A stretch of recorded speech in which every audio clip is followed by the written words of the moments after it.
Let me add my welcome to all of you and add my thanks as well to the marching band, and in particular to welcome our elected officials, especially the mayor and members of the city council. The symbiotic relationship between the university and the city is so important to us. We're honored that you're here today.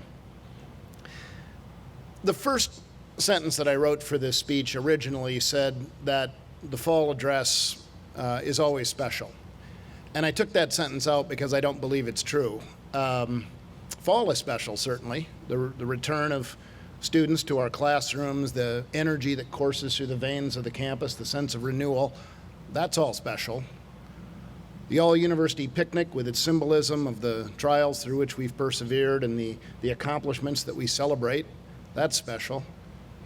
The chance to be here on the Oval on a beautiful day like today and see so many old friends and see so many faces of people that I haven't seen in far too long, that's very special. But the address itself, not so much. Maybe more like the price of parking at a great event. Kara, let's make a note not to put parking jokes in the speeches anymore. Those aren't working out for us the way we they sound different to us than they do apparently to you all. This is my seventh fall address, and as I prepare to start my 8th year serving with you as the president of Colorado State, and perhaps it's age, perhaps it's seeing so many longtime colleagues retire, perhaps it's seeing new faculty members that we've recruited as they're promoted up into the senior ranks, perhaps it's watching my own daughters, at least most of them. It wouldn't be a fall address for me if I didn't make fun of one of my kids at least one point. Graduate from college and go on with their lives. But whatever it is, the years to me seem to be passing more quickly. Time and the opportunities that ride on the wings of time, whispering softly to seize the moment. Time seems more precious somehow. And yet in contrast to that, we have the academic calendar and the seasonal rhythmicity, which is a calming influence in the face of the stress of time. Virtually everything we do as an academic campus is seasonal, probably because we were originally based on an agrarian calendar. Ours, of course, is backwards. We plant in the fall and harvest academically and graduation in the spring. But even the questions that we ask have a seasonality. In the spring, we're always asking the seniors what they're going to do after graduation. And this time of year, we're always turning to the new freshmen saying, what do you want to study? Many of them don't know, of course, and that's all right. We all tell them the same thing. That's okay. You have time. Prepare a foundation that will serve you well, no matter which direction you decide to go. And that's what I want to talk about today, using our time to lay a foundation. Now, time is an interesting word. It comes from two roots that have paradoxical meanings. One meaning an indefinite continuous duration, and the other meaning to divide or cut up. I like the definition of an indefinite continuous duration of time. It reminds me of growing up in Illinois, long, slow summer evenings, fireflies, trains, listening to transistor radios, that sort of thing. But one cannot, for me at least, have those good memories without also being reminded of the summers of 1969, of 1984, of 2003. And for those of you who follow baseball, you know that those were horrible years for the Chicago Cubs. But 2015, do we even dare to think about it? I mean, would we have a snow day? For 7 years, you all have put up with my Cubs jokes as we have together faced the challenges that confront our university. Challenges including the ongoing defunding of American public higher education with its attendant impacts on tuition and student debt. Concerns about the federal R&D budgets that have underpinned America's great research universities throughout our lifetimes. Cuts to programs that have allowed land-grant universities to deliver the product of our institutions to the citizens of our state literally since the beginning of World War I. These are not challenges that will be solved in 7 years. They are challenges that we will wrestle with throughout our careers, but we know them. We understand them, we have marked them, and we have developed plans and approaches to address them. And as we look around, there's every reason to believe that the plans we have developed, while never perfect and always in need of course correction, are generally working as we would have expected. Amidst these challenges, indeed in the face of them, we are surrounded by evidence that CSU thrives and excels. Consider the following examples.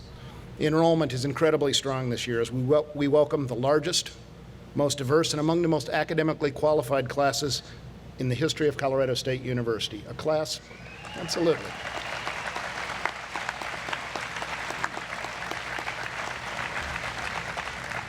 A class that represents every county in this state, every state in the nation, and overall, among our whole student body, over 100 international countries.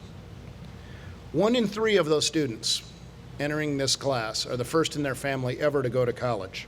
And despite the pressures that come with increased enrollment, retention rates and graduation rates are increasing.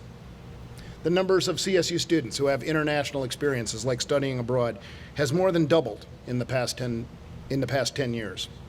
And the number of undergraduates participating in mentored research and scholarship opportunities has quadrupled in the last half-decade. We were just chosen as the home for Semester at Sea, which will provide remarkable opportunities for our students and for our faculty. Even as the number of low-income and first-generation students has increased at Colorado State, through scholarship programs, the generosity of our donors, programs like Commitment to Colorado, we've actually improved in that last year's graduating class, 42% of Colorado State graduates, graduated with 0 student loan debt.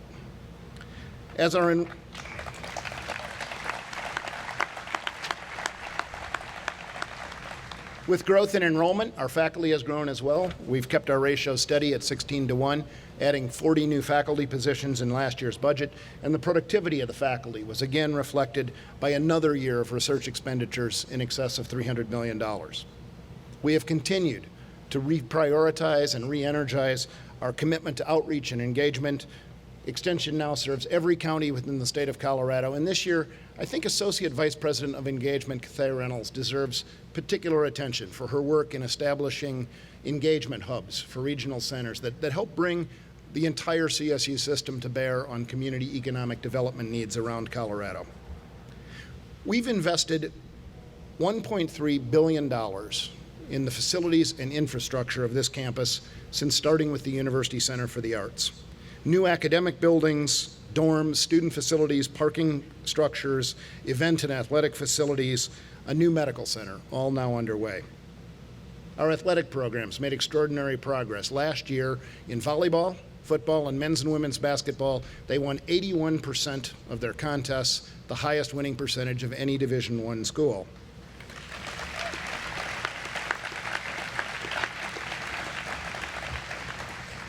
And over the last few years, we've instituted important initiatives around women and non-tenure track faculty. So much work left to be done in those areas, but important first steps taken. And this year, we'll engage in a new activity in taking an in-depth look at housing and affordable housing for CSU employees, working with many groups already involved in this area, including the city of Fort Collins. It is my hope that everyone from the leadership team of the institution, through the faculty, the staff, the students, that you are all proud of what this university is accomplishing on your watch. Everywhere surrounding us is the evidence of excellence.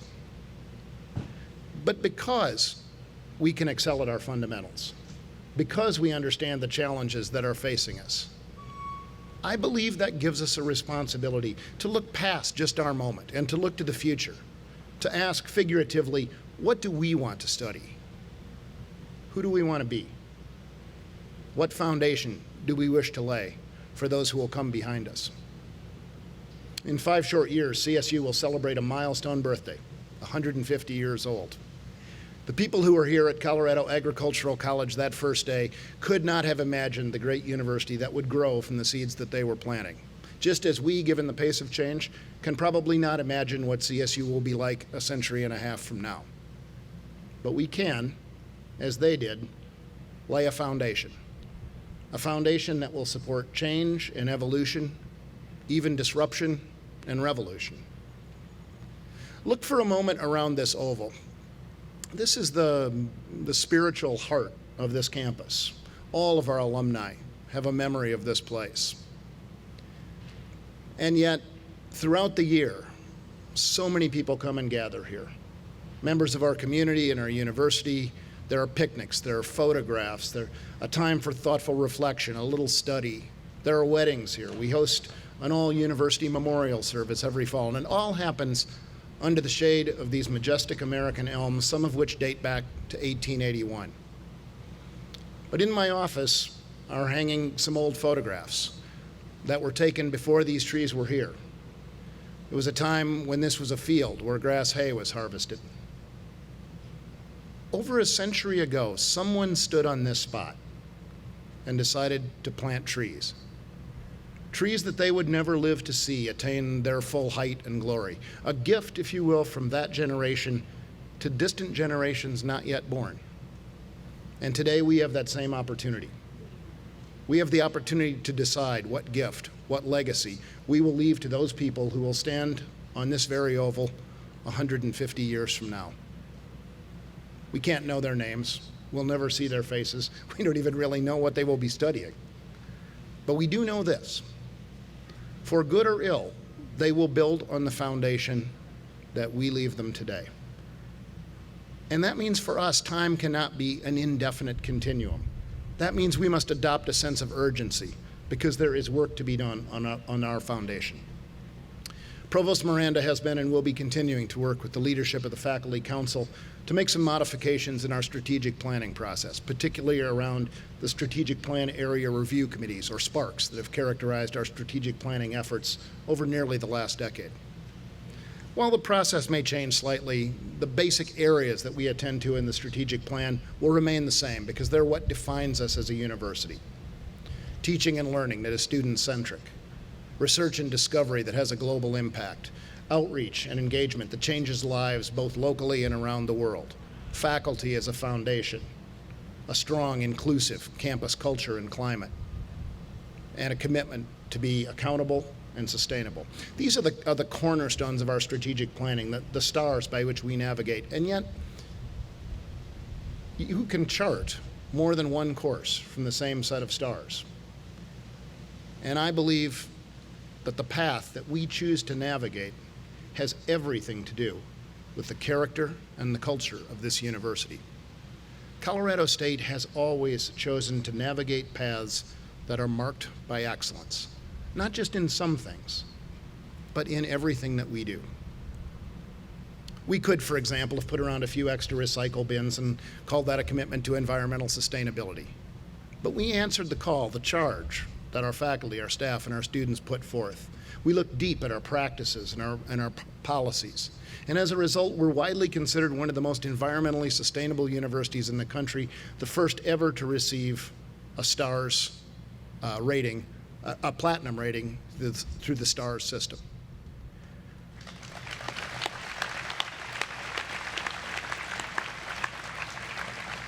Our classrooms would still be filled with bright and motivated students if we didn't introduce them to campus through RAM Welcome. But we saw an opportunity to build what may very well be the finest freshman orientation experience in the country, and we took that opportunity. When our enrollment grew and we needed more dorms, we could have slapped up sort of old school dorms with communal bathrooms, but we took a step back and asked what a real living learning community would look like, and from those discussions grew the academic and Laurel Villages. As our troops began to return from Iraq and Afghanistan, we could have accepted GI Bill funding and enrolled them in classes and let it go at that. But we made a commitment to be one of the best universities in the country at serving veterans, and we've established scholarship programs and support structures to assure that we lived up to that commitment. It's also true that our retention and graduation rates really were good enough, close enough to national norms, that we probably didn't need to embark on an expensive, decade-long process involving student success. But everyone at this university knew that we could do better. And we knew that that gave us a responsibility. And so we developed an entire new suite of tools for faculty, advisors, and students. And now, halfway through that 10-year challenge that we all gave ourselves as an institution in 2010, our persistence rates are above 86%. Our graduation rates are at record highs, above 67%. And if one factors in the students that transfer out and graduate elsewhere, it's in all likelihood true that we probably exceed our goal of 80% graduation rates. But we know that, feel free.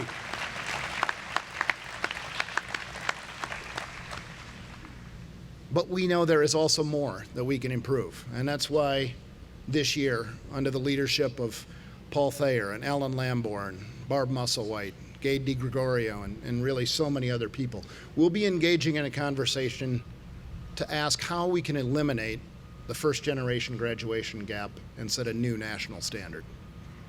We could have continued as well to shake our heads at the issue of sexual assault on college campuses, issuing safety alerts and supporting victims. But through the leadership of our women and gender advocacy team, we decided to reframe the way we talk and the way we think about interpersonal violence. The Reframe campaign launched this fall at Ram Welcome. You'll get information about it from the volunteers at the picnic, and I hope you'll all choose to engage with it. I say this to all the men of Colorado State University. Sexual violence, and we cannot shy away from this point, sexual violence is a male issue and men can end it.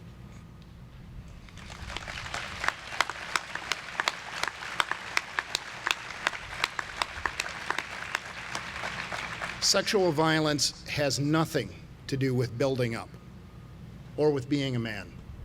It has everything to do with tearing down and with cowardice. It has no place at Colorado State University.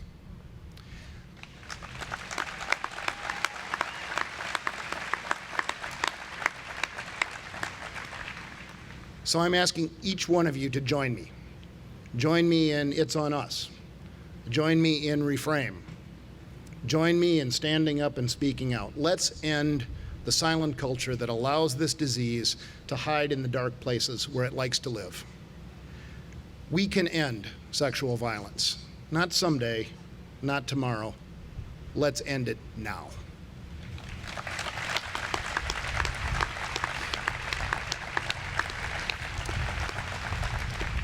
At Colorado State, we have this wonderful history of planting ideas in fertile soil and watching what grows from them in amazing and often unanticipated ways.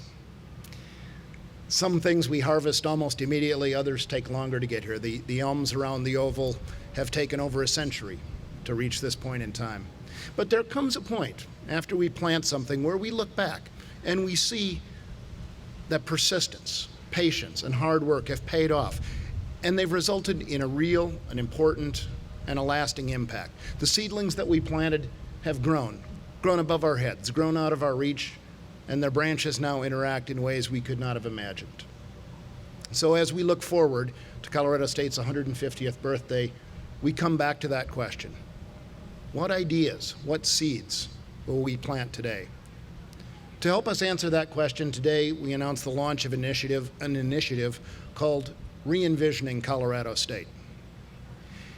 It's a thoughtful, collective look forward at the legacy that we wish to leave for those people who will have the privilege of caring for this institution after we pass the torch to the next generation who will cherish CSU, all she has been, all she is, and all she will be. In the great academic tradition, it's an initiative that starts with questions. Can we envision teaching and learning in a new technological era? Can we envision discovery in an age of big data and even bigger questions? Can we envision connecting with our citizens in a time when we are awash in information and all trying to turn down the noise? Can we envision what student support services look like to amazingly talented young men and women who may be struggling with mental health issues? Can we envision a balance between quality and affordability that makes real the promise of access to excellence? Now, this speech does not presume to answer those questions. It's not a recipe, but it is a call for us to assemble all of our ingredients in the kitchen of the collective mind. It's a call for all of us to look carefully at our campus, our culture, our environment, our practices, and our assumptions. It's a call for all of us to help answer the question, what seeds should we be planting? I've asked our campus governance groups, faculty council, classified personnel council, administrative professional council, and ASCSU to take the lead in moving Re-envisioning Colorado State forward. This initiative will start to take shape and come to life over the coming weeks and months, and it's my hope that you'll all engage with it. Reimagine, re-envision, reinvent, then reprioritize and recommit. If we do these things, I believe we will arrive at Colorado State's 150th birthday, proud of how we have spent our time and proud of the foundation that we have built. There is so much to be proud of at this university. Because of each and all of you, she remains committed to the same ideals, the creation of new knowledge, the passing of that knowledge to the next generation, and the application of that knowledge to the society that we exist to serve. She remains committed to those same ideals that caused Lincoln to look up in hope from both his desk and the terrible bloody specter of the Civil War, which must have haunted him as he signed the Morrill Act on the 2nd day of July in 1862, a signature which forever changed our collective expectations about the right of a human mind to soar, and forever forged into the steel of the souls of those of us who care about these institutions a commitment to improve lives and to teach young minds to fly. The work that we do together is a privilege. Look to our past with pride, our present with determination, and our future with renewed commitment. To do this work with each of you remains my very great honor. Thank you, and let's have another great year, CSU.